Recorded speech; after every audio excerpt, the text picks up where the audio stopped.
suis d'accord, j'avais bien entendu, mais ça, tu l'avais déjà dit et c'était parfaitement clair.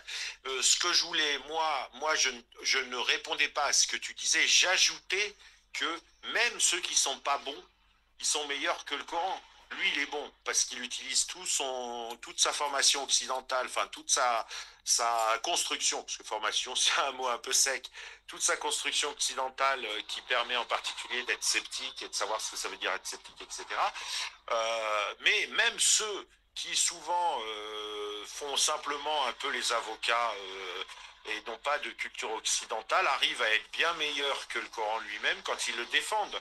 Et le paradoxe, c'est que quand même, le Coran, il est censé avoir été écrit par Dieu pour que tout le monde arrive à faire mieux que lui. C'est quand même pas la fête, quoi. Voilà, j'ajoutais un truc à ce que tu disais parce que Kalam, lui, c'est vrai que il a répondu d'une manière totalement occidentale. Il a donné, enfin, il a fait il a jésusifié ça. Il a donné une présentation de la femme jésusifiée, tendez l'autre joue, etc. Utilisant à la fois le libre arbitre occidental, le scepticisme, mais aussi les restes du Jésus non violent, parfait, qui s'énerve jamais, qui répond jamais à l'ennemi, etc. Et ça a donné une présentation de l'islam jésusifié. Enfin, je sais pas, j'invente un mot. Hein, voilà. Mais bref, je ne vais pas embêter les gens. Le libre arbitre occidental, vous voyez? Ça prouve ce que je disais. Si j'avais dit je suis arabe, alors ils auraient dit donc tu es musulman de naissance, et pas par réflexion, tu n'as pas utilisé ton libre arbitre, donc cette religion est une prison. Parce que pour eux, le libre arbitre, c'est un produit de la raison occidentale uniquement. C'est assez grave ce qu'il dit là, et ça met en évidence une pensée de supériorité raciale ou civilisationnelle, et surtout un mépris à l'endroit des autres civilisations. Bah, merci beaucoup, Fred. Et puis Kalam répondra après Unicaire. Et pour l'instant, c'est Fifi Brin d'Acier. Oui, bonjour, est-ce que vous m'entendez? Oui, il y a des bruits d'aluminium froissés derrière, mais ça va. Bon, vous m'entendez là? Oui, on t'entend. Oui, alors, bon, ben, d'abord, merci pour ce space qui se passe. Moi, j'aime bien quand ça se passe comme ça, donc merci bien. C'est bien que j'intervienne maintenant parce que, effectivement, après le paresthésiste, enfin Fred, a priori, qui a brillamment fait de la théorie, et moi, je vais revenir un petit peu justement au cas pratique. Justement, de convertis, en fait, bon, ma fille est convertie, hein, enfin, il y en a peut-être qui le savent, quoi. Et, en fait, voilà, Kalam, ce qui est dingue, c'est que je retrouve pas du tout ma fille dans tout ce que tu racontes, quoi. Moi, j'aimerais bien, hein, vraiment, hein, si c'était ça, ça serait super, hein. Mais moi, je vois quelque chose où effectivement, il y a une personne qui a parlé. En fait, ce que je vois surtout, c'est elle est surveillée dans tout ce qu'elle fait. Je vous dis même pas. En plus, on l'éloigne de sa famille, d'une famille tout à fait tolérante. Hein. Moi, si c'était juste quelque chose d'intérieur, comment dire, un mieux-être, il n'y a pas de souci. Hein. Mais quand je vois dans quel état elle est, je vois pas en fait le bien-être, le côté quand je vois que même la science est remise en question et qu'en a priori, bah non, l'évolution darwinienne, bah non, c'est de la connerie. La différence entre le pourquoi et du comment, c'est de la connerie. Et je dis bien, hein, elle est pas radicalisée. Hein. Excuse-moi de t'interrompre, Fifi, pour la Terre, elle est plate ou elle est ronde pour ta fille? Non, je sais pas, je suis pas allée jusque là. Non. Mais et puis ce que je voudrais dire aussi à Kalam, c'est que il faut voir aussi. Moi, je sais pas. Enfin, ma fille, elle a été convertie à partir de 16 ans, quoi. Tu vois. Donc, par rapport à tout ce que disait Fred, elle a pas les mots et la culture et tout ça pour peut-être être aussi dans la tolérance et dans la compréhension intellectuelle des choses. Elle est manipulée en fait, quoi, de A jusqu'à Z. Donc, je rejoins vraiment ce que disait Fred. Il y a effectivement des cas particuliers de ce monsieur qui, mais il y a effectivement après les dégâts qui sont faits sur la société actuellement maintenant, en France, hein, j'entends parce que je suis française, quoi, mais qui est une société tout à fait multiculturelle, tout ce qu'on veut, quoi. Mais les dégâts, c'est bien ça, nous, qui nous occupe, effectivement. Et puis, bon, du coup, Kalam, puisque de toute façon, au point où j'en suis, hein, ben, je vais dire à ma fille d'aller écouter tes trucs YouTube parce que ça sera peut-être un petit peu mieux quoi que ce qu'elle vit maintenant. Et ce que je voudrais rajouter également, c'est que Calam, t'as pas parlé de comment dire, avec maintenant la présence des réseaux sociaux, comment, quand tu commences à t'intéresser à l'islam, à tout ça, comment après, ben, on t'envoie des trucs sur la Palestine et comment, ben, sur l'homosexualité, parce que c'est le monde dans lequel on vit. Je ne sais pas si tu vas sur les réseaux sociaux, mais le monde des jeunes de maintenant, convertis ou autres, pas forcément convertis, mais musulmans de culture, c'est bien celle-là en fait. Voilà, merci beaucoup. Cette prise de parole m'a vraiment touché sur le moment et je demande à cette femme d'entrer en contact avec moi sur Twitter X ou sur ma chaîne YouTube si elle consulte cette vidéo. Elle a soulevé de nombreux points qui sont à mon sens le fruit d'un désarroi, une espèce de prise de panique, et je peux tout à fait la comprendre. Elle est prise entre deux mondes, le monde vers lequel se dirige sa fille et qu'elle ne connaît pas, et son monde à elle. Alors, ce serait impertinent de répondre ici aux points soulevés parce qu'ils sont trop vagues, j'aurais besoin de plus d'éléments, raison pour laquelle j'aimerais qu'elle prenne contact avec moi. Je lui ai tout de même répondu sur ce qui me semblait le plus important, et on va le voir bientôt. On continue. Merci. Alors, Unicaire, avant de te donner la parole, je pose juste une question rapide à Kalam. Si tu as des enfants, tu vas leur faire lire le Coran en plus jeune âge, tu vas les convertir à l'islam au plus jeune âge ou pas? Mais surtout, réponds en 10 secondes parce que Unicaire, sinon, il va trouver que c'est pas juste. La foi ne s'hérite pas, mes chers amis. La foi, c'est une religion, c'est un exemple qu'on peut donner. Chacun, vous comme moi, que vous soyez athée, agnostique, ce que vous voulez, bouddhiste, vous allez tous apporter l'exemple que vous considérez comme être supérieur, celui qui apportera les meilleures valeurs, les meilleurs principes et qui donnera les meilleurs outils à votre enfant. Tu pourras parler aussi longtemps que tu veux, mais Unicaire, attends. Concrètement, tu leur feras connaître l'islam par un... Concrètement, ils connaîtront l'islam de la pratique que moi j'en ai. Mais de la même manière que toi, ils connaîtront l'athéisme de la pratique que toi tu en as. Ou ce que tu es, je ne sais pas. Cette question, à mon sens, ne se pose pas. Comme je le dis dans la vidéo, tout le monde aura tendance à éduquer ses enfants suivant ce qu'il croit être le meilleur pour lui apporter un ensemble de valeurs, de principes et d'outils lui permettant de survivre dans ce monde où tout est possible et de vivre le plus sereinement possible.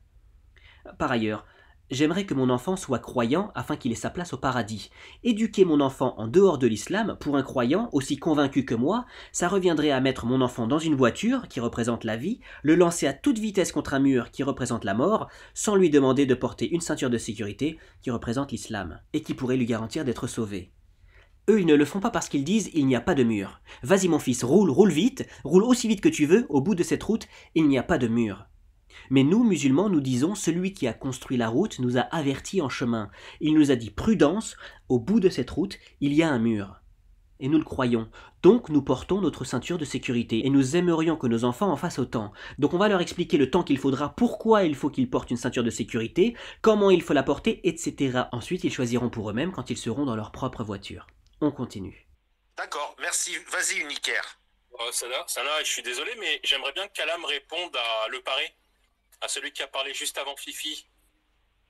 Merci. Ah, donc tu lui laisses ton tour? Bah vas-y, Calam. Merci, mais je le reprends après. Est-ce que c'est possible? Stop CAF. Oui, bien sûr, je vous entends tous là. Ça y est, c'est rétabli. Tu pourrais reprendre après, ça te dérange pas? Comment? Je te remercie, merci Calam.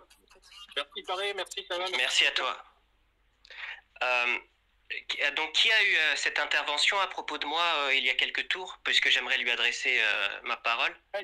Fred, d'accord. C'est celui qui parle très bien avec des mots savants et qui a dit que tu t'es servi de... Oui, sur une étagère.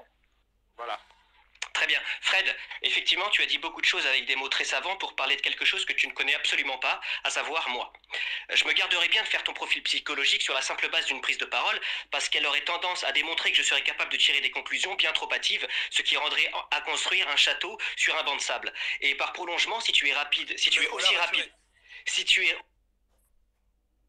Attends, j'ai coupé les micros. Prends ton temps, Calam, parce que Fred n'a pas parlé de toi, mais a parlé de ton discours, de comment il était perçu et des qualités qu'il y avait dans ton discours. Donc, il ne t'a pas critiqué, en fait. Hein. Il a juste dit que comme tu faisais un discours extrêmement intelligent, tu faisais de la pub et que cette intelligence ne te venait pas de l'islam, mais du fait que tu étais extérieur à l'islam et que tu avais pu reconstruire un islam, en tout cas à travers le discours que tu nous as donné, reconstruire un islam. En gros, tu as fabriqué tout seul ton islam grâce à une intelligence extérieure à l'islam et intelligence qui te vient de l'Occident. Vas-y. Mais tu peux parler doucement, tu as tout ton temps. Pardon, c'est comme ça que je parle en fait. Je parle vite, mais ok, je vais essayer de parler doucement. Encore une fois, que sait-il de moi à part rien? C'est pour ça que je dis, je me garderai bien. S'il te plaît, ne me coupe. S'il te plaît, s'il te plaît. Je ne t'ai pas coupé. Je me garderai bien de faire ton profil psychologique. Active, ça arrive. Oui, mais l'écoute active, elle marche dans les... Quand on est Non, l'écoute... Mon cher ami, l'écoute active, elle marche dans les deux sens. Pour toi, je sais. L'écoute active fonctionne dans les deux sens. Si tu m'écoutes activement, je t'écoute activement. Je t'ai laissé parler parce qu'on m'a demandé de ne pas t'écouter activement. Alors tu fais pareil. Je te remercie. Donc, encore une fois, et voilà. Bon, je pense que... Mais non, on me l'a interdit. Bref, je te demanderai maintenant de m'écouter. Je te remercie. Donc tu as fait mon profil psychologique. Tu ne me connais ni d'Ève ni d'Adam. J'ai parlé, 5 minutes. Et toi, tu sais déjà quelles sont mes motivations, d'où je viens, où je vais, ce que j'ai mangé à midi. Personnellement, mais est-ce que j'ai le droit de répondre? Pardon, excusez-moi. Tu n'as pas compris. Excusez-moi. Sur ce que tu avais dit. Et je n'ai fait apparemment, est-ce que tu es un occidental? Je joue mon rôle d'autre. Calme. Personne n'est attaqué, personne ne se défend ici, personne ne met en cause personne. Donc, si tu veux, essaye de ne pas dire des choses qu'on a vues. On a bien vu que Fred ne te connaît pas, ou sans doute qu'il ne te connaît pas. Donc, quand tu lui dis « tu ne me connais pas », c'est une évidence. Donc, tu n'as pas besoin de le préciser. Réponds juste sur le fond à ce qu'il a dit, et puis personne ne te coupera. Je couperai les micros à toute personne qui te coupera. Vas-y. Encore une fois, les amis, souffrez d'entendre ma réponse, qu'elle vous plaise ou non. C'est quand même fou de vouloir conditionner ma réponse. Bref, tu as fait un profil psychologique sur moi, je ne t'en remercie pas, mais il t'appartient. D'accord? Personnellement, je me garderai bien de faire ça. Tu ne sais pas qui je suis, tu ne sais pas d'où je viens, donc voilà. Ce que tu as dit sur moi t'appartient. Super. Je pense, moi, personnellement, avoir été assez pertinent avec les points que j'ai apportés. Et en réalité, plutôt que d'apporter la contradiction sur la base de ce que dit vraiment l'islam, c'est-à-dire qu'en ouvrant le bouquin et en m'apportant contradiction, vous avez préféré faire un profil psychologique pour me décrédibiliser. Je trouve ça malheureux. C'est une manœuvre que je ne respecte pas, et encore une fois, bien loin de moi l'idée de descendre aussi bas et de faire pareil, parce que par ailleurs, je n'ai pas besoin de me couper les ongles des pieds. Simplement, en revanche, je voudrais répondre à la dame qui a parlé, parce que son intervention était importante. Si on pousse ta fille, je vais te tutoyer, j'espère que tu me le permets, si on pousse ta fille à se séparer de toi, peu importe ta foi, sache que l'islam dit précisément l'inverse. Ce n'est pas permis. Okay? La seule façon que le seul moment où l'islam pourrait dire à ta fille désolidarise-toi de cette personne-là, c'est si toi tu viens lui interdire catégoriquement de vivre sa foi, ou que tu voudrais la forcer à faire quelque chose qui est contraire à ce que dit l'islam. Sur tous les autres cas, c'est absolument, formellement interdit. Donc, en tant que parent, j'aurais tendance à t'inviter à t'intéresser à sa religion, non pas pour y croire, et ce n'est pas une forme de manipulation pour t'amener à y croire. De toute façon, si tu y crois, ça ne t'appartiendra qu'à toi, pas à moi, ça ne me changera jamais ma vie, mais pour l'orienter sur la base de ce que dit vraiment l'islam, parce qu'effectivement, si c'est vrai ce qu'elle vit, c'est extrêmement malheureux. C'est extrêmement malheureux pour elle, et c'est extrêmement malheureux pour ma religion, parce qu'encore une fois, et je ne voudrais pas être redondant, ma religion ne dit absolument pas ça, et ce n'est pas mon interprétation, c'est écrit dans les textes. Voilà. Et par ailleurs, une dernière chose, je terminerai là-dessus, ensuite, très honnêtement, je vous laisserai, parce que si vous allez recontinuer sur moi, ça ne m'intéresse pas. Moi, j'aurais bien aimé te répondre par rapport à ce que tu m'as dit. Bien sûr, je t'écouterai. C'est juste, voilà, parce que j'avais ouais. On ne le coupe pas, s'il vous plaît. Tous les gens présents en intervenant lèvent la main. J'ai été obligé de redescendre la seule personne qui ne levait pas la main pour pouvoir faire monter une personne qui demandait. Donc surtout, on ne se coupe pas pour que chaque intervention soit enregistrée. Vas-y, tu finis. Pour être très clair, ce que je disais c'était, Vous parlez de l'islam pour en contredire le contenu, mais le contenu que vous attribuez à l'islam n'existe pas dans l'islam. Les textes sont clairs, ce n'est pas mon avis, c'est écrit noir sur blanc. À partir de là, Fred ne répond pas sur les textes, il ne m'apporte pas la contradiction, il prétend juste déconstruire ma psychologie, analyser mon cheminement intellectuel pour faire de moi un panneau publicitaire islamiste, fruit du génie occidental, héritier de Chateaubriand, alors même qu'il ne me connaît absolument pas. Ce que je dis donc, c'est que s'il est aussi rapide en conclusion vis-à-vis de l'islam qu'il ne l'a été vis-à-vis de moi, alors je comprends qu'il soit passé complètement à côté du message de l'islam. Donc on continue et je recontextualise là, on va reprendre à partir de ma réponse, la réponse que j'ai faite à cette dame qui sent que sa fille lui échappe. Merci beaucoup. Donc, encore une fois, pour recontextualiser, l'islam ne dit pas ça. Et par ailleurs, je t'invite, et je te demande d'être très attentive, je t'invite également à ne pas la pousser chez moi, parce que ce serait en réalité déplacer ton problème. Si quelqu'un rentre dans la tête de ta fille, il n'est pas judicieux de pousser quelqu'un d'autre à y rentrer, même si tu considères que ce que je dis est juste. Et d'ailleurs, sur ma chaîne, j'invite personne à me croire, je ne donne que les résultats de mes travaux, de mes recherches ou de mes inepties, appelez ça comme vous voulez. Et ensuite, j'invite chacun à faire une recherche en son fort intérieur, parce que de toute façon et en tout état de cause, à la fin de cette histoire, chacun, et je le crois, sera ramené devant son Seigneur et devra répondre pour ce qu'il a fait et pour ce qu'il aura acquis. À aucun moment, je veux être en responsabilité de ce que ta fille a pu croire ou de ce que mes followers, puisque c'est comme ça qu'on les appelle, c'est un terme, mais j'ai horreur de ce type d'anglicisme, de ce que eux pourraient croire. Voilà. Donc, je me répète juste pour que ce soit clair, ne la pousse pas dans les bras d'un autre. Okay. L'islam ne dit pas ce qu'elle croit ou ce que ces gens-là lui disent, je ne sais pas qui c'est, je ne connais pas cette histoire, mais si c'est ce qui se passe, l'islam ne dit pas ça. Cherche dans le Coran où c'est écrit, montre-le lui, peut-être, et je le souhaite, avec l'aide du Seigneur, elle le comprendra. Il est interdit pour un individu de couper les liens, c'est absolument interdit, et d'ailleurs, c'est une raison pour laquelle Dieu pourrait te maudire, et ça ce sont les textes également, Dieu te maudit de couper les liens de parenté. Voilà, encore une fois, la seule raison qui pourrait être valable, c'est que toi tu l'empêches de pratiquer sa foi de manière déraisonnable, parce que on va pas rentrer dans les détails, ou que tu la forces à faire quelque chose qui est contraire à la foi. Par exemple, je veux absolument que tu manges du porc si elle ne le souhaite pas, ou je veux absolument que tu pries Jésus. Enfin voilà, c'est tout. Le reste, c'est absolument prohibé. J'espère que j'ai été clair. Merci de m'avoir écouté. J'aimerais écouter ta réponse et ensuite je vous laisserai. J'aimerais simplement que tu me dises où tu postes les vocaux que tu enregistres. Je te remercie. Donc non, les gens vont pas, c'est pas toi qui décide, qui te répond, parce qu'il y a trop de gens qui lèvent la main pour que je me permette ça. C'est Unicaire qui t'avait passé son tour avec la permission de Stop CAF. C'est vrai. C'est à Unicaire. Salut Calam. Je voulais te dire que je t'aime. Vraiment, je voulais dire, j'ai pas l'habitude de dire je t'aime, et c'est pas facile de dire qu'on aime quelqu'un. Et en plus, je te connais pas, alors c'est encore pire.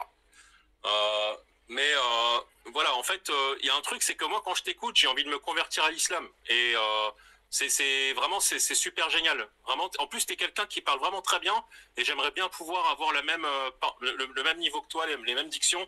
C'est vraiment génial. Mais il y a un truc qui me bloque, c'est que moi, si par exemple, je suis obstétricien, et que je lis dans le livre révélé par Dieu, l'unique créateur qui connaît toutes choses, que par exemple le sperme de l'homme vient d'entre les côtes, en fait je pars complètement. Ensuite, il y a aussi le fait que la première partie du fœtus qui se développe dans un fœtus, en fait c'est son squelette. Et ça a été prouvé par A plus B, par fœtus mort-né, enfin autopsié, que non, ça fait depuis 1800 qu'on sait ça. Et donc je voulais savoir, est-ce que tu étais d'accord avec ces parties scientifiques du Coran, et également avec la partie chronologique du fait que Mariam, la sœur d'Aaron, de l'époque de l'Exode, parce que Aaron, Moïse et Mariam, c'était l'époque de l'Exode, est-ce que en fait, Mariam est vraiment la mère de Jésus, Jésus et Marie et Joseph et Jean-Baptiste, époque de l'invasion romaine de la Judée. Je ne peux pas croire qu'un Dieu omnipotent, surpuissant, qui connaît toutes choses, en fait, puisse laisser écrire ça en fait dans un livre qui le prospecte et qui le glorifie. En fait, c'est quelque chose que je ne comprends pas, et j'aimerais savoir en fait si tu crois à ça en fait vraiment en tant que musulman, ou si tu es prêt en fait à combattre comme les apostats le font. Parce que si tu le fais, si tu parles de la vérité et si tu exposes la vérité même aux yeux des musulmans, eh ben ça donnera beaucoup de hasanat, vraiment, et ce sera quelque chose de génial. Mais est-ce que tu serais prêt finalement à le faire justement, aller chercher justement toutes ces bonnes actions en dénonçant justement ces faussetés pour pouvoir justement mettre ta religion à la page afin que les musulmans puissent pratiquer la religion islamique sans être critiqués. Voilà, je raccroche. Donc nous avons eu comme interlocuteur un certain JL qui a fait de la politique, donc le juif sioniste qui parle de conflit de civilisation pour induire implicitement la notion de guerre civile notamment. On a eu Fred, l'intellectuel qui a fait de la psychologie, de la biologie évolutive. On a eu une première dame qui est dans un discours très confus, a mis en avant simplement ses avis. Elle pense que l'islam se trompe pour tout un tas de raisons assez creuses d'ailleurs, et donc elle dit simplement que je n'ai pas compris l'islam, soit. Et là nous avons celui qui ne croit pas au texte parce que scientifiquement il ne s'y retrouve pas. Alors, je vais lui répondre. L'islam n'est pas une revue scientifique, c'est un rappel, un livre qui a pour but de guider les hommes vers le Seigneur, et il contient toutes sortes de choses. Prières, récits historiques, paraboles en tout genre, faits scientifiques, archéologiques, etc. Pour ce qui est de la science, les faits scientifiques sont dits de manière très résumée, très simplifiée. Parce que le but de ces versets, ce n'est pas d'expliquer la création en des termes scientifiques, mais d'apporter une sagesse tout en distillant, ci et là, des détails sur ce que Dieu a créé.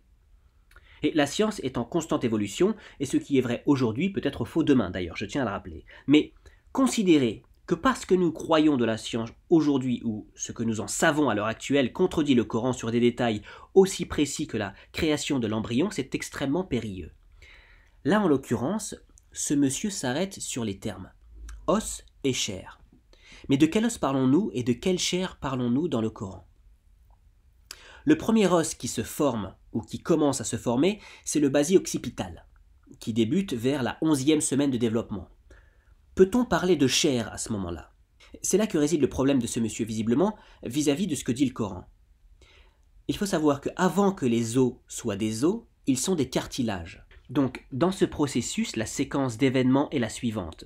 À partir de cellules mésenchymateuses, donc des cellules conjonctives lâches, se forment des condensations dans lesquelles la densité cellulaire augmente. Puis ces condensations donnent naissance à un amas de cartilage qui est le siège secondaire d'une ossification.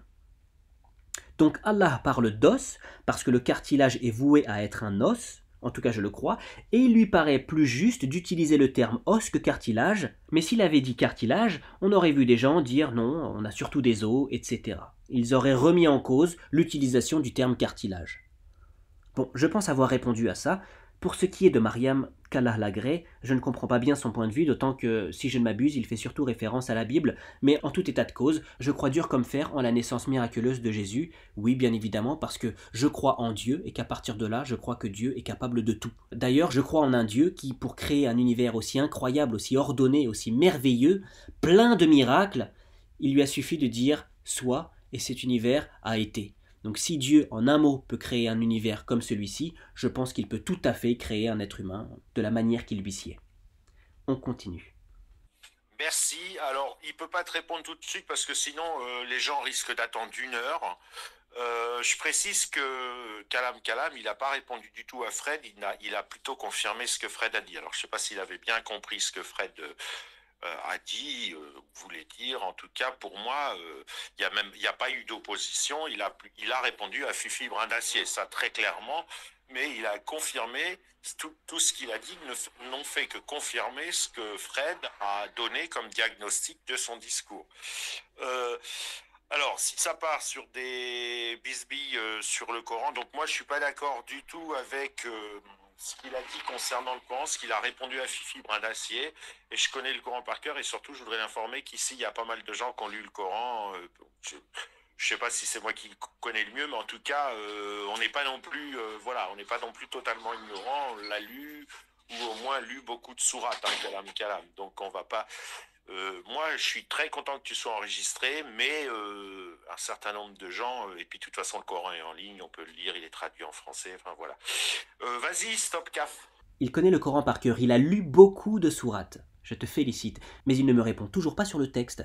Il suffirait pourtant, puisqu'il connaît le Coran par cœur, de m'apporter la contradiction sur les textes.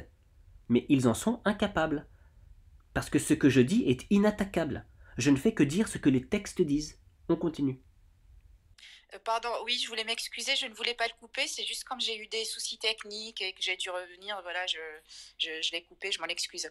Donc oui, je voulais juste répondre à Kalam parce que tout à l'heure, en lui répondant avant de partir, justement, il me disait que j'ai mal compris. Ben, j'ai envie de dire, je pourrais te dire la même chose, Kalam, c'est peut-être toi qui as très très mal compris. Donc à ce moment-là, elle m'a perdu. Alors, on remonte un petit peu dans le temps. Elle me disait... Soit je pense que tu as mal compris, je ne sais pas, soit c'est pas très honnête voilà, de tenir de tels propos. Moi je lui ai répondu... Soit c'est toi qui as mal compris aussi. Et là elle me dit, tu as dit que je me trompais, bah moi je dis peut-être que c'est toi. Voilà. Bon, je pense qu'il n'y a pas besoin d'aller plus loin et de perdre du temps avec ce genre d'enfantillage. Nous sommes tous d'accord. On continue. Parce que pareil, comme disait Sanafel, nous sommes, je pense, nombreux à avoir lu les textes, à Merde, nous être j'entends plus renseignés. personne. Pardon ?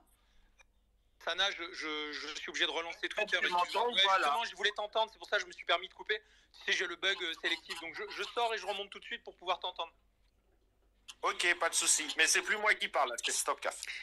Oui, du coup, ouais, donc je disais, juste pour répondre à Kalam qui me disait que je n'ai peut-être mal compris, moi j'ai l'impression que c'est plutôt toi, Kalam, qui a mal compris, parce que je répète, comme disait Sanafel, nous sommes nombreux à avoir lu les textes, à nous être bien renseignés, ce que tu disais, j'ai l'impression ça te concerne toi, mais sincèrement, de ma lecture, moi, de ce que j'ai fait des textes, ce n'est pas ce qui ressort. Mais vous avez vu, ils ont tous lu les textes, mais au lieu de me dire en quoi je me trompe suivant les textes, donc en prenant le texte et en me mettant face à mes contradictions, ils disent juste « j'ai lu les textes et pour moi, tu te trompes ».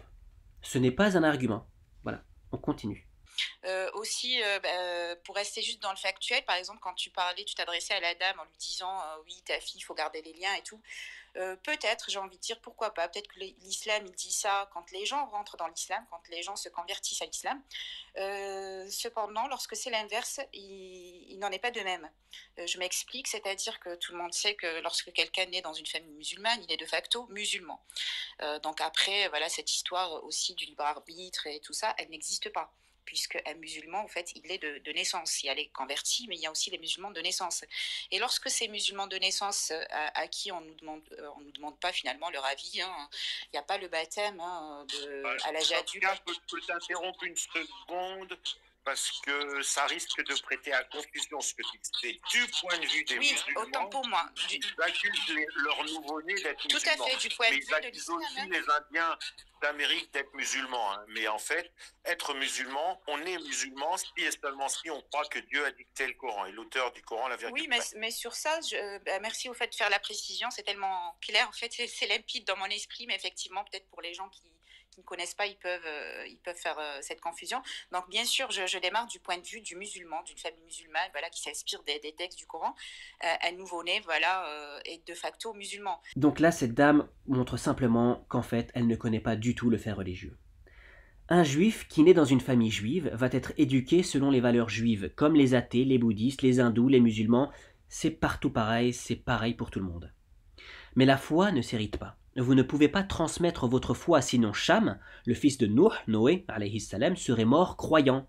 Or, il a été emporté par le déluge comme sa mère. Sa mère qui a donné naissance à Sem, alayhi salam. Sem qui est mort croyant. Donc, d'un prophète de Dieu peut naître un non-croyant, et d'une non-croyante peut naître un croyant. Il y a une différence entre transmettre des valeurs islamiques d'éducation à un enfant et transmettre sa foi. Ça n'a rien à voir. Et l'histoire de Noé, alayhi salam, nous le prouve. On continue. Donc, il n'a pas ce libre arbitre, il n'a pas cette chance finalement de choisir voilà, ce qu'il peut devenir plus tard. Donc là aussi, il faut peut-être par honnêteté dire que l'islam, dans ce cas-là, il ne dit pas, voilà, il faut garder les liens. Bon, dans les pires des cas, bien sûr, l'apostat, il finit par se faire tuer, par être condamné à mort. Et dans des cas, je ne sais pas, par exemple, dans des pays occidentaux où les gens ne peuvent pas faire ça, ben, très souvent, ben, le lien, il disparaît et les gens, ben, ils renient leurs enfants.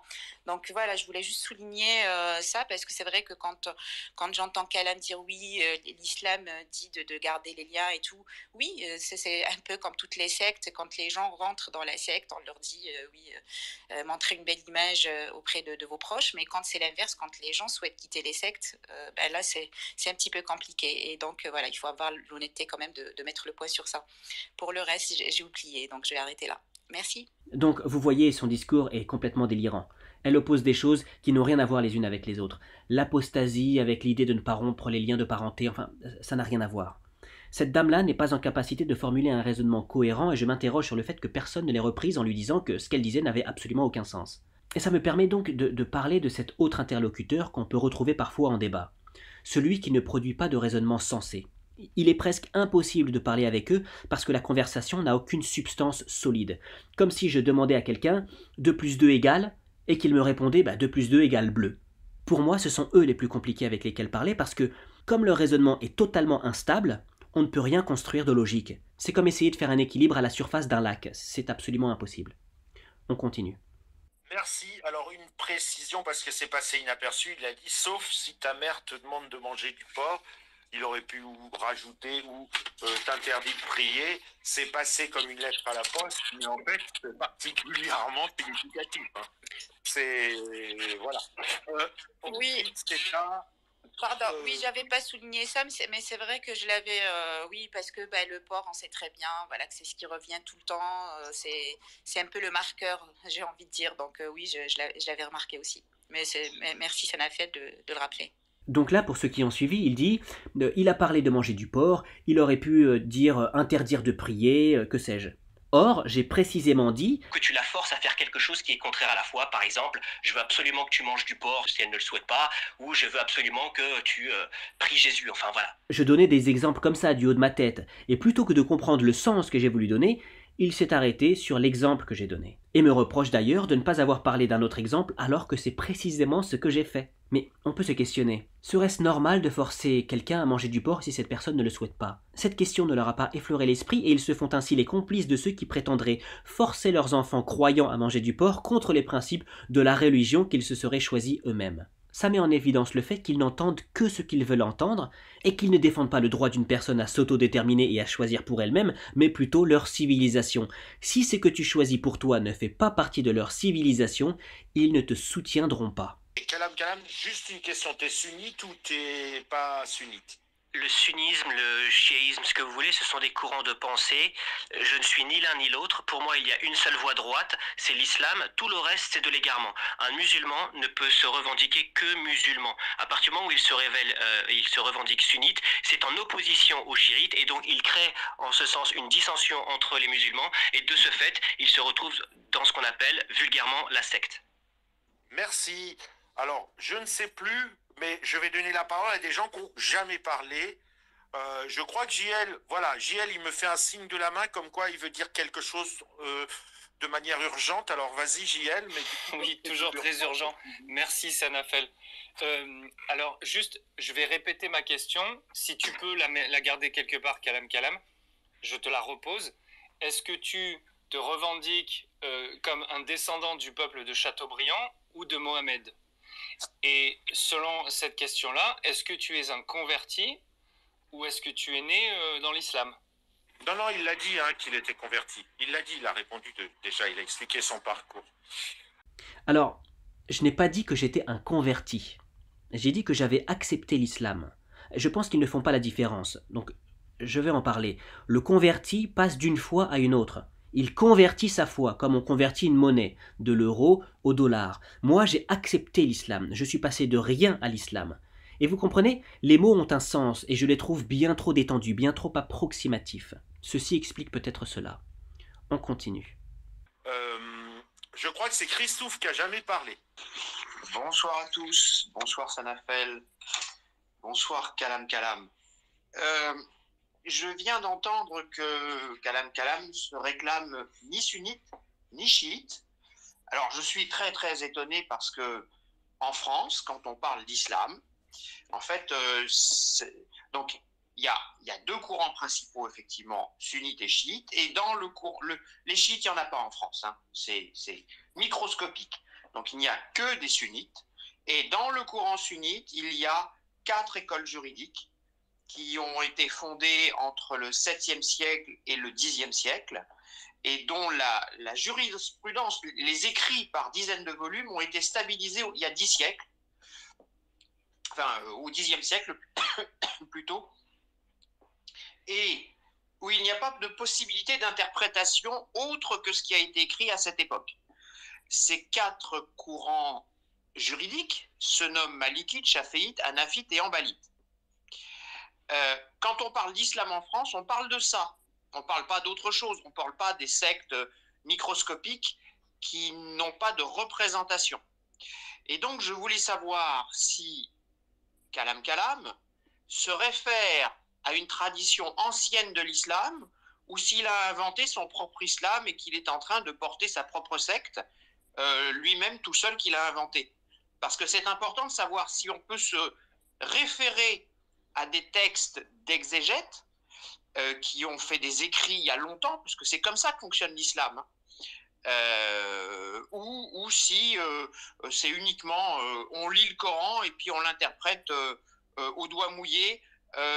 Quand il y a une contradiction, on prend ce qui nous arrange, et voilà, auquel cas ça peut être un islam acceptable, mais ça n'est pas l'islam, c'est un islam particulier, microscopique, non représentatif des 2500 mosquées en France, puisque les 2500 mosquées en France appartiennent toutes à un des 4 courants juridiques, et plus particulièrement les 2 majoritaires qui sont malikites et hanbalites.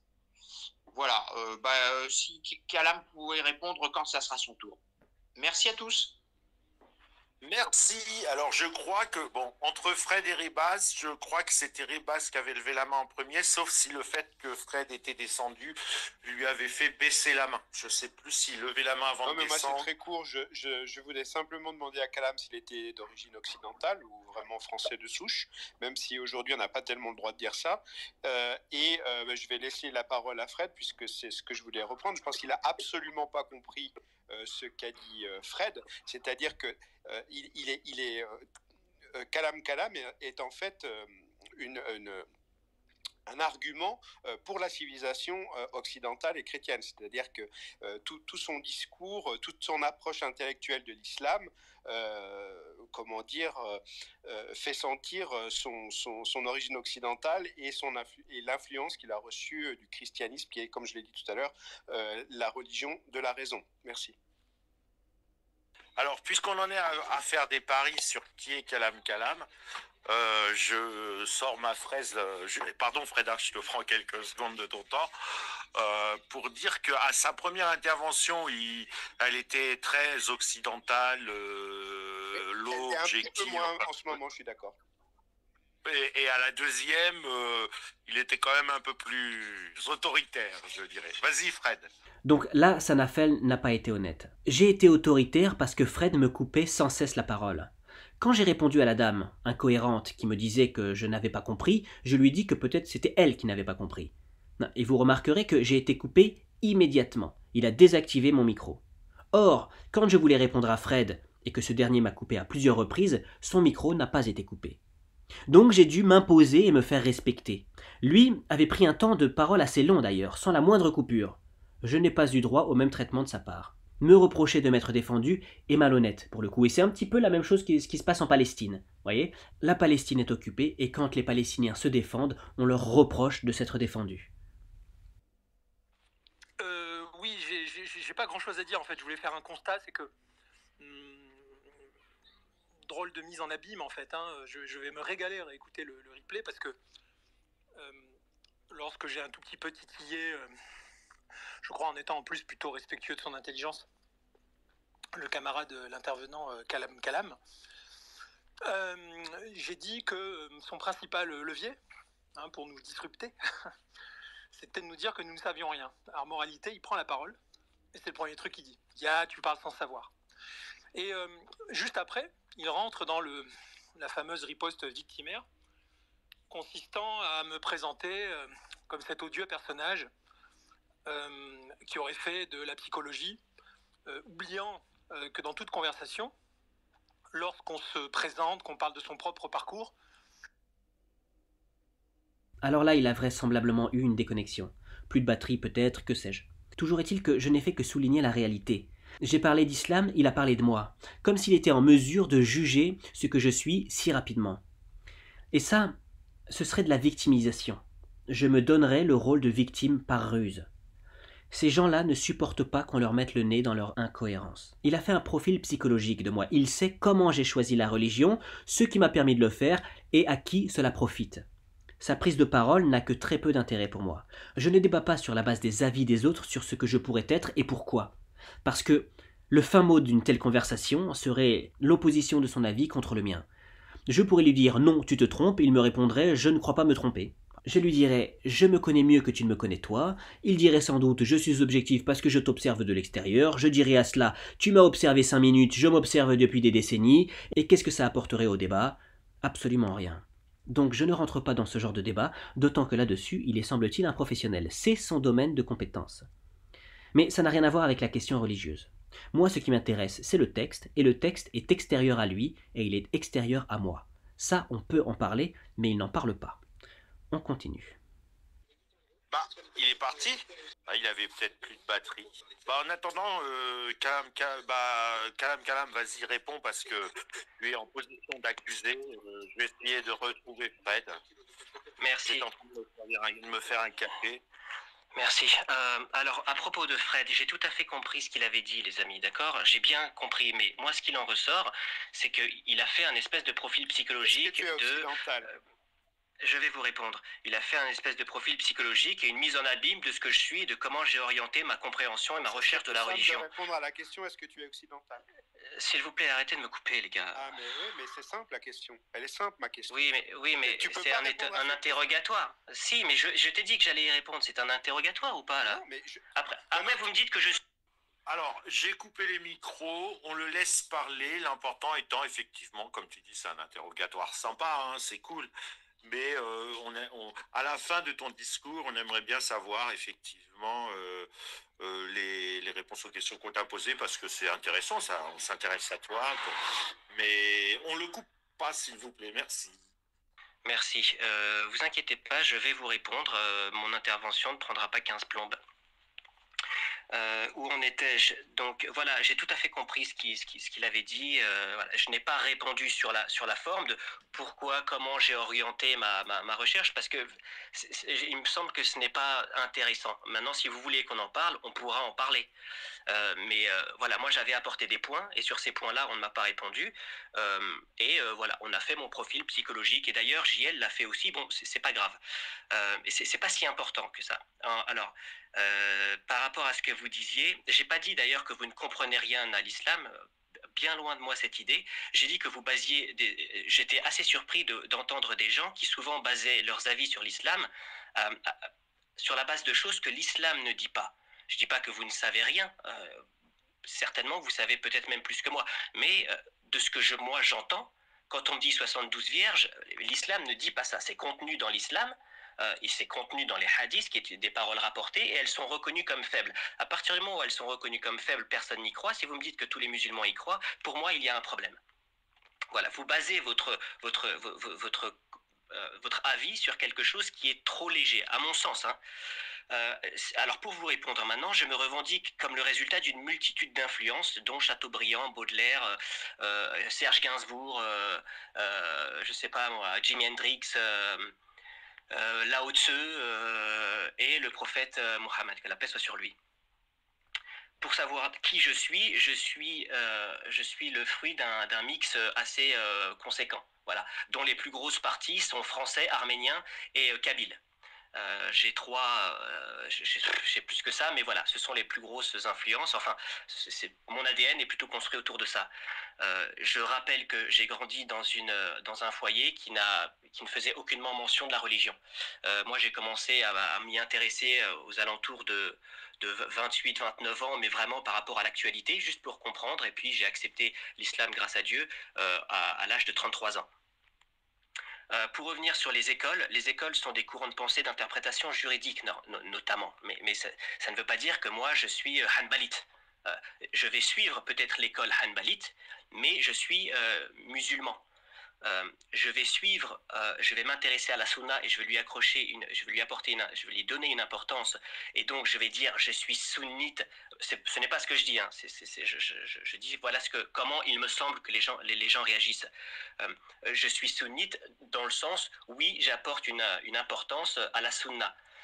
Et je suis chiite, donc j'aurais plutôt tendance à considérer que le Coran est la seule forme d'autorité et que la sunna n'a pas tant d'importance que ça.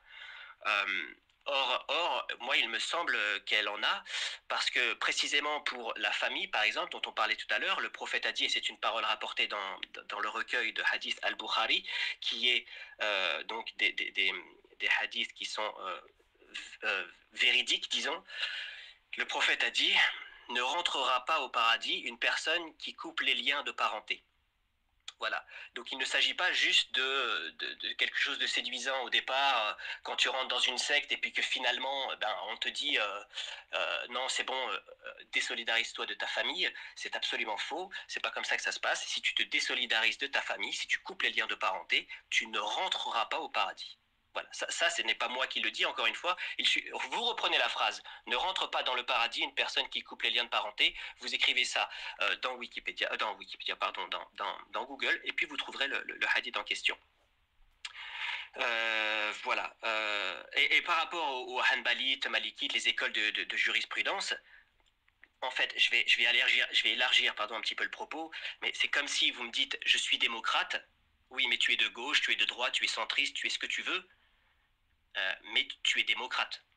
Mais tu as un courant de pensée qui va plutôt tendre vers la gauche, plutôt tendre vers la droite. Et quand vous me dites que l'islam est une prison qui enferme, précisément non, puisque vous avez la preuve qu'il y a différents courants de pensée et que ces courants de pensée discutent les uns avec les autres, s'opposent, sont d'accord ou ne sont pas d'accord. Moi, personnellement, ce que j'aurais tendance à faire, si j'ai vraiment besoin d'un avis de jurisprudence, personnellement, je prendrai les avis des 4 écoles et je regarderai ce qu'elles disent.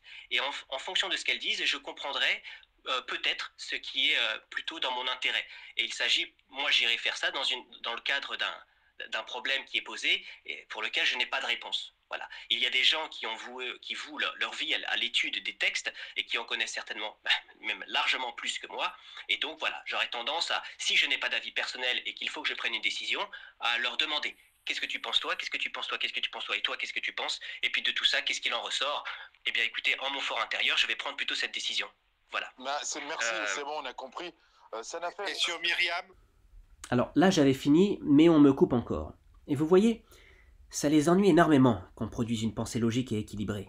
C'est comme le bruit des ongles sur un tableau noir dans leurs oreilles.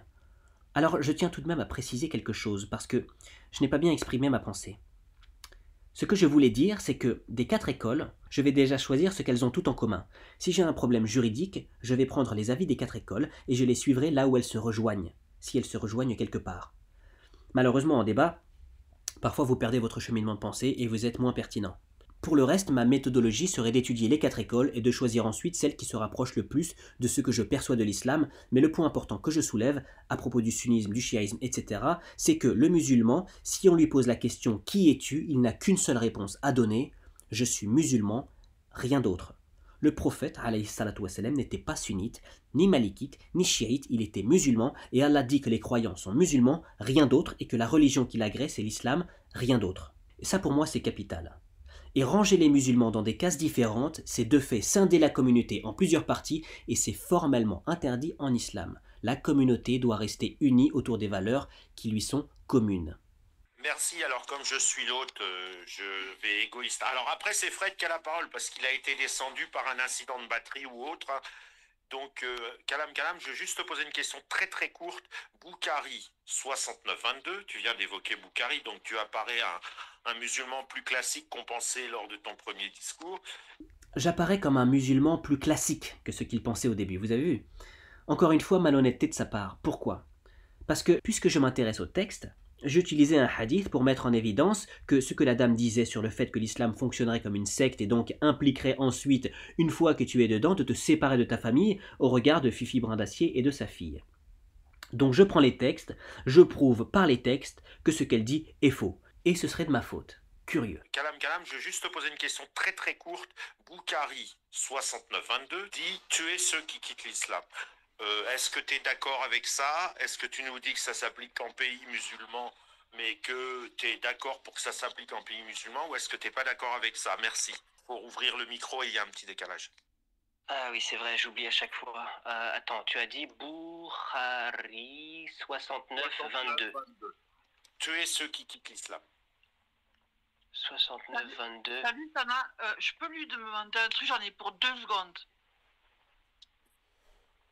Bah oui, mais attends qu'il réponde à la première question. Ouais. Est-ce que éventuellement tu peux m'envoyer un lien de cette parole? Non, mais c'est pas grave. Non, mais parce que si ça ne dit que... Parce que je ne peux pas, moi, donner une réponse sur laquelle toi, tu pourras éventuellement juger ma conception de l'islam, juste sur la base de ta parole. Peut-être que ça dit tuer ceux qui disent l'islam, si. Peut-être, je ne sais pas. En tout état de cause. Et je vais te répondre... Moi, je te juge pas, je t'enregistre. C'est vraiment pas important, moi, ce que je pense. Oui, non, mais... Juste que Boukhari 69-22 dit ça, tu peux donner une réponse en faisant l'hypothèse qu'ils disent ça. C'est pas grave. Voilà, je le dis. Admettons, peut-être que je mens, mais à supposer que je dise vrai, à supposer que Boukhari 69-22 dit tuer ceux qui quittent l'islam, pour être très précis textuellement, c'est tuer ceux qui quittent la religion, mais la religion, et sous-entendu, bien sûr, c'est l'islam. Et puis, de toute façon, ce serait pire si tuer ceux qui quittent leur religion, il faudrait tuer tous les gens qui apostasient de toutes les religions, ce serait pire. Donc, on va supposer que c'est vrai, parce que sinon, le temps que tu fasses des recherches, c'est pas compatible avec un space. Non, mais je peux te répondre. Vas-y, merci. Donc, pourquoi je te demandais de préciser, c'est parce que d'une manière ou d'une autre, et dans les deux cas, c'est une question un petit peu piège, parce que si je réponds quelque chose qui va contraire à ce que dit vraiment le hadith et donc ce que dit l'islam, je me mets en porte-à-faux vis-à-vis de ma foi, et si je le fais, comment dirais-je, si je dis une erreur, c'est un petit peu la même chose. C'est pour ça que personnellement, j'aime être précis, et donc si tu me proposes un hadith, je vais plutôt aller l'étudier. Maintenant, je vais vous répondre. Si vous lisez le Coran en isolant un verset, vous faites une erreur de fait. Et c'est la même chose, il me semble, pour les hadiths. Le Coran est un livre qui doit se comprendre dans son ensemble. Il y a plusieurs versets qui vont avoir un petit peu le même thème. Et c'est pour ça que je disais, je vais prendre une école, je vais regarder l'autre et je vais regarder l'autre, et ensuite je vais comprendre ce que elles toutes semblent dire de manière collégiale. Et c'est pareil, c'est la même méthodologie que moi j'applique pour le Coran. À aucun moment je vais... On s'en fout. Tu peux répondre à la question. Tu peux répondre à la question. Et là, on a le dernier exemple d'interlocuteur, celui qui vient avec des insultes. Il ne supporte pas que malgré tous les efforts des autres, je sois toujours debout et que mon vêtement soit toujours aussi propre. Ils n'ont pas réussi à me rouler dans la boue, donc pour me salir, il n'a plus que le crachat. Il ne faut absolument pas répondre à ce genre de provocation, vous le savez bien. Merci. Non, mais parlez-lui gentiment, c'est un space où on enregistre les témoignages des gens et non pas où on s'affronte, parce que c'est sur Rec. Ah oui, il est encore là. Donc, de toute façon, on a compris, et surtout, j'ai grillé le tour de quelqu'un pour imposer cette question, donc ne sois pas trop long, termine, parce qu'après, Kaya veut te poser une autre question. Vas-y. Merci. Effectivement, je ne suis pas ta sœur, donc je te demanderai de me parler correctement. Donc, pour terminer, ce sera très rapide. Donc, effectivement, il faut comprendre un hadith, il faut comprendre un verset au regard des autres hadiths et au regard des autres versets. Et donc, pour te répondre sur... excusez-moi, je vais répondre et ensuite je vais vous laisser parce que je ne suis pas, je n'ai pas à supporter tes invectives. Donc pour répondre, non, je pense qu'on ne tue pas l'apostat sous prétexte qu'il quitte l'islam. D'ailleurs, ça n'a aucun sens. En revanche, je pense que si tu combats, si toi tu quittes ma religion et qu'ensuite tu viens me combattre moi, j'ai un droit de réponse, il me semble. Et je prends des pincettes parce que, encore une fois, c'est quelque chose que j'ai... voilà, je n'ai pas poussé l'étude plus avant. Je m'y suis intéressé parce que c'est une question intéressante. Mais voilà. Vas-y, pose-lui ta Merci. question. Donc là, vous voyez, on ne me laisse pas terminer sereinement. Sur une question aussi délicate, c'est un manque de délicatesse. Alors, nous allons voir ce qu'il en est maintenant et vous allez comprendre pourquoi je lui disais « Je ne peux pas juger d'un hadith sur la base de ce que tu m'en dis toi ». Ce n'est pas une démarche sérieuse et ce n'est pas ma méthodologie. Et cette parole rapportée en vérité les dévoile totalement. Je disais juste avant, on ne lit pas un verset en dehors de tout contexte, en dehors de tout paragraphe, de la sourate et plus globalement du Coran. Et c'est précisément l'erreur qu'ils font ici, en voici la preuve. Donc, Al-Bukhari, 6922. Sanafel dit que le hadith dit « Celui qui quitte l'islam, tuez-le ». Et ce n'est pas du tout le but de ce hadith. Si ce hadith existe, ce n'est absolument pas pour dire ça. Alors voyons ce qu'il dit. Des gens athées, apostats, ont été amenés vers Ali, a priori Ali ibn Abu Talib, le 4e calife de l'islam, qu'Allah l'agrée, qui était donc chargé de faire respecter les lois et en mesure d'émettre des jugements et donc d'infliger des peines légales. Ali, qu'Allah l'agrée, a rendu donc un verdict et la peine a été la mise à mort de ces personnes. Et pour les mettre à mort, il les a brûlés. C'est alors que Ibn Abbas, qu'Allah l'agrée, le cousin du prophète, alayhi salatu wassalam, entendant parler de cette histoire, émit un avis sur cette peine infligée par Ali, qu'Allah l'agrée. Et il dit que, s'il avait été à sa place, il n'aurait pas recouru au feu en raison de la parole du prophète, alayhi salatu wassalam, qui a dit qu'il ne fallait pas punir quelqu'un par le feu parce que c'était la punition d'Allah. Il a alors dit qu'à sa place, il les aurait mis à mort suivant une autre parole du prophète, alayhi salatu wassalam, qui est « Celui qui change sa religion islamique, alors tuez-le ». Donc l'idée de ce hadith, c'est d'interdire l'utilisation du feu comme peine légale parce que c'est réservé à Dieu. Ça, c'est le but du hadith. Et donc pour juger de cette parole rapportée, puisqu'ils ont les yeux dessus, il convient d'aller au hadith concerné, qui est en fait un hadith authentique, rapporté notamment par An-Nasa'i, et qui dit « Aïcha, qu'Allah l'agrée, relate que le messager d'Allah, sur lui la paix et le salut, a dit « Il n'est pas permis de verser le sang d'un musulman témoignant qu'il n'est de divinité digne d'adoration qu'Allah et que Muhammad alayhi salatu wassalam est le messager d'Allah azawajal, sauf dans 3 cas. Un homme qui commet l'adultère après avoir été marié, il doit être lapidé. Un homme qui sort de l'islam en apostasiant, combattant Allah et son messager, il doit être tué, crucifié ou exilé de son pays. Et un homme qui tue délibérément une âme, il doit être tué en punition de son crime. » Donc vous voyez, tout de suite on est sur une toute autre idée. Le hadith en question dont parlait Ibn Abbas, qu'Allah l'agrée, ne dit pas que celui qui quitte l'islam doit être tué, mais que celui qui quitte l'islam et combat Allah et son messager doit être tué, exilé ou crucifié. Et c'est pas du tout la même chose. Qu'est-ce que ça veut dire? Ça veut dire que si tu veux apostasier, apostasie, mais laisse les autres tranquilles. Si toi tu préfères t'égarer, égare-toi tout seul, laisse les autres tranquilles. Ne les égare pas avec toi. Voilà ce que ça veut dire. Et l'idée de ces peines légales qui vont vous paraître absolument horribles, j'en suis certain, ce n'est pas nécessairement de les faire appliquer, c'est au contraire de protéger les musulmans de ce que les autres pourraient faire contre eux. C'est-à-dire que si tu es marié avec un homme et que c'est un mariage licite, que tu t'es marié devant le Seigneur, l'idée c'est de faire en sorte que cet homme ne te trompe pas. Pour le cas de l'apostat, l'idée c'est de protéger les musulmans de ce qu'il pourrait les terroriser, propager le désordre et la corruption chez eux. Et pour le dernier cas, c'est simplement pour essayer d'empêcher au maximum le meurtre gratuit. Voilà, si tu tues quelqu'un, eh bien tu seras tué. L'idée c'est pas de tuer absolument tout le monde, absolument tous ceux qui quittent l'islam, absolument tous les musulmans, tous les non-musulmans. Au contraire, c'est de créer un cadre qui va faire en sorte que les gens vont rester le plus tranquille possible. Et c'est ce que tout le monde veut en réalité, avoir la capacité de vivre tranquillement, de ne pas être menacé, de ne pas être en proie aux folies des uns et des autres. Donc il y a un cadre légal qui est dur pour se prémunir de la folie de tout le monde.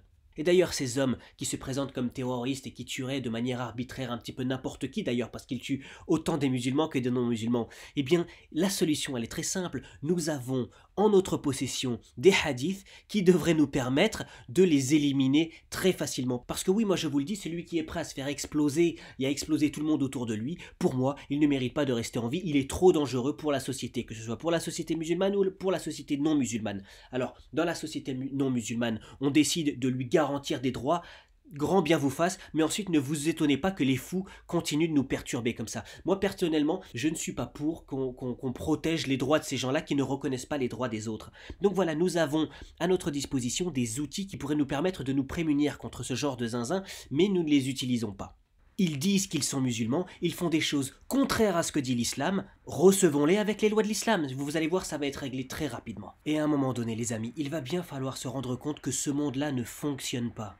Ça ne fonctionne pas, donc il va falloir prendre une décision. Soit on décide de protéger les criminels, soit on décide de protéger les honnêtes gens. Parce qu'il faut bien se rendre compte d'un truc, c'est que les criminels, la peine de prison, l'amende, ça ne les impressionne pas. Voilà, c'est ce que je pense intimement.